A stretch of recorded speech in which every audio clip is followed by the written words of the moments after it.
Getaway driver wounded in shootout with licensed firearm holder at bar in Spalding, Clarendon.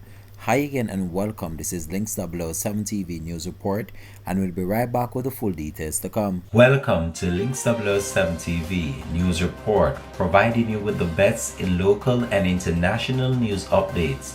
This is a place where you can get the most reliable and informative news information. Links 007 TV News Report. Welcome back and thanks for joining us. This is Links 007 TV News Report. An alleged getaway driver was shot and injured after gunmen challenged a licensed firearm holder in an attempted robbery at a bar in Spalding, Clarendon on Monday. Police said that at around 3:30 a.m., three gunmen alighted from a motor car where they attempted to burglarize a bar when its security system alerted the owner of the establishment. The police further stated that a licensed firearm holder responded to the burglary attempt and challenged the gunmen in a shootout. One of the men, identified as the driver of the motor vehicle in which the gunmen were traveling, was shot and wounded. The police said that his two cronies managed to escape. The injured man was taken to hospital where he was placed under police guard.